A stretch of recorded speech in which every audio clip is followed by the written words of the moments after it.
Branoc was the wisest of the Druids. For years, people had travelled from all across the land to hear him speak. He knew the names of the trees, the movements of the stars. He'd sat round many a fire and knew all the old songs. He had walked the hidden pathways between the worlds.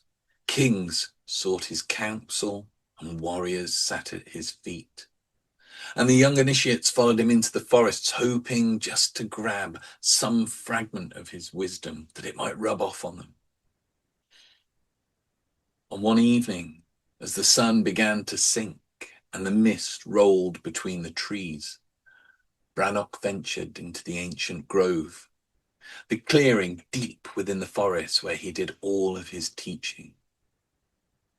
Alone, he sat.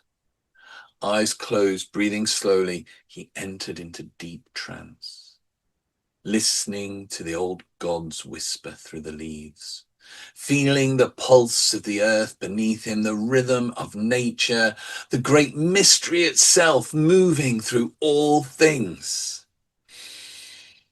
And then a bear ate him. Because, ancient Britain had bears and wolves and freezing winters and rivers that could kill you and forests that people went into and were never seen again. And I think sometimes when modern people talk about reconnecting with nature, they forget that little detail. People today have this kind of romantic idea of ancient spirituality, like everybody in the past wandered around permanently blissed out under oak trees, going, I'm one with the universe. No, mate. Half the village were probably trying not to starve to death before February. Nature wasn't like a mindfulness app. Nature was reality. And I honestly think we've lost something important because we turn to the sacred now as an aesthetic. You see it everywhere. People talking about holding space, high vibrations, forest healing, nature's loving embrace. And don't get me wrong, nature is stunning. It's so beautiful. But it's also utterly indifferent to your comfort. And that's what made ancient spirituality so powerful. It emerged from people living directly in contact with forces bigger than themselves, forces that could wipe them out off the planet the Earth like that. Storms, floods, darkness, disease, predators, winter, death. The old gods weren't soft. Most ancient gods across cultures are actually quite terrifying if you stop and think about it. The Norse gods are brutal. The Greek gods, chaos. Celtic spirits and beings, half of them sound like they'll drag you into a lake or into another world where you're not going to be seen until everyone you love is dead.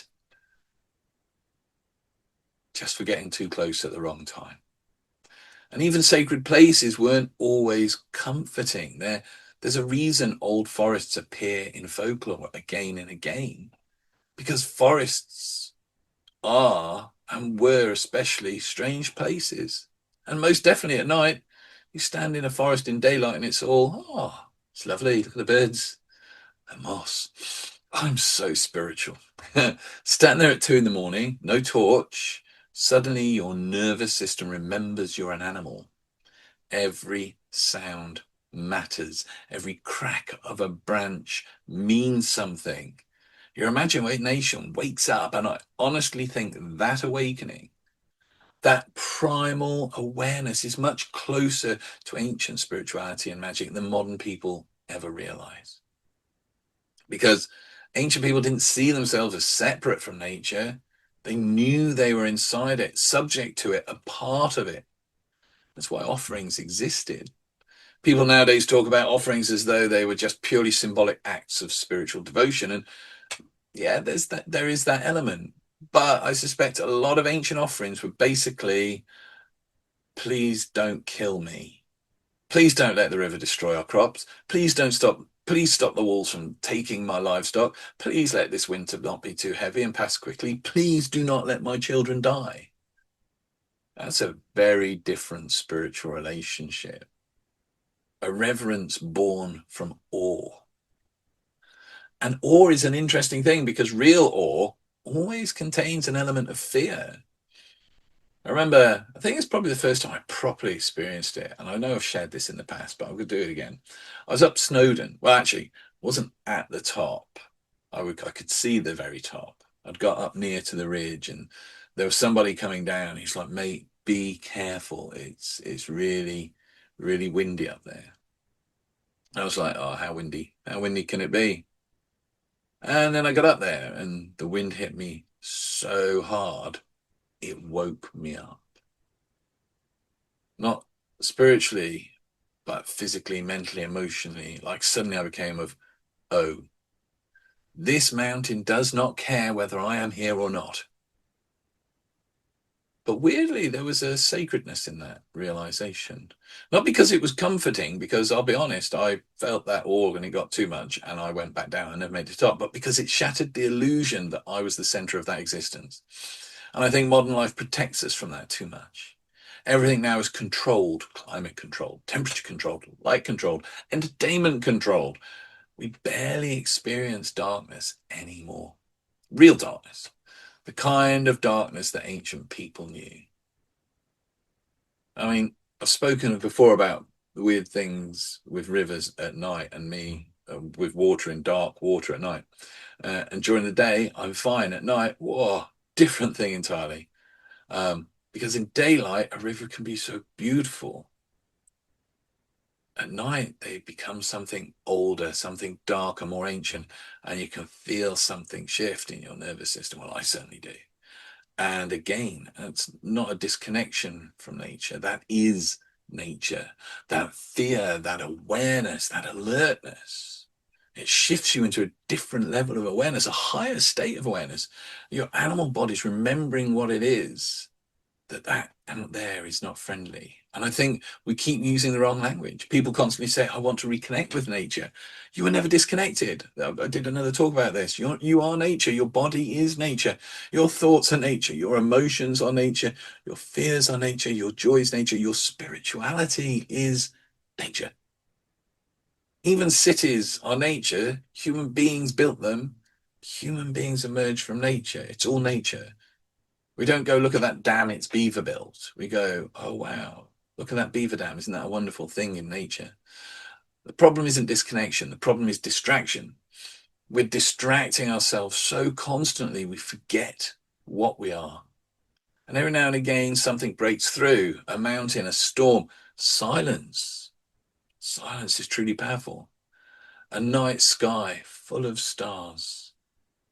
Witnessing the ocean during rough weather, a deep forest. You get that wonderful kind of twilight thing, especially in pine forests where that haze and mists appear and you can tangibly feel, especially if you're there by yourself without your mobile phone, without distractions, you can feel that shift when we're on that boundary between night and day. And on that place, when the mist and the haze appears in the trees and the shadows shift, there in that moment, you can sense the presence. You can sense that other.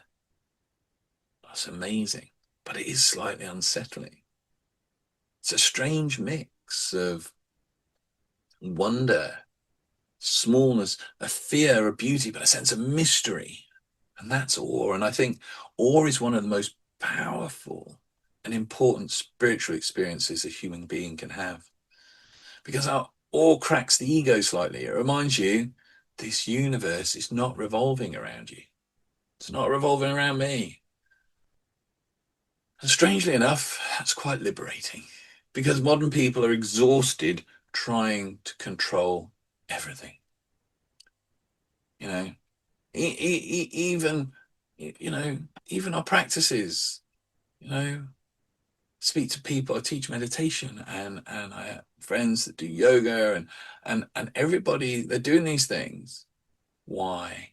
Because they're trying to control.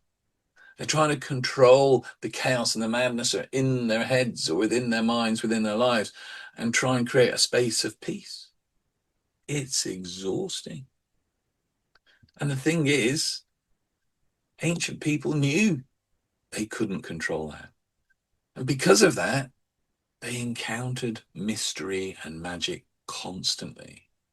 And I honestly genuinely think modern spirituality and magic often wants sacredness without danger, mysticism but without the uncertainty, transformation without discomfort. But real transformation has always involved stepping into the unknown. Every initiation tradition understood that, and still does. You leave the village, you enter the wilderness, you face something bigger than yourself, and you return changed. And that pattern exists everywhere. And maybe that's why so many people feel spiritually a bit numb now. Not because the sacred disappeared or magic has gone and the old gods aren't there, but because we insulated ourselves from direct encounters with existence. We removed ourselves from silence, from darkness, from stillness, from wildness. We turned mystery into content. And maybe, just maybe, the old stories still matter because they remind us that the sacred was never just soft light and incense.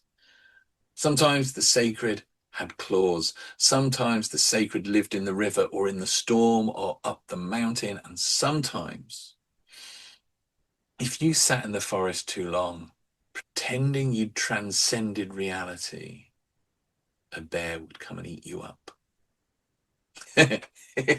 Anyway, I've been Rob Chapman. I hope you've enjoyed this today. This has been the Saturday Grove. Much love, many blessings, and I'll see you all next Saturday. Take care.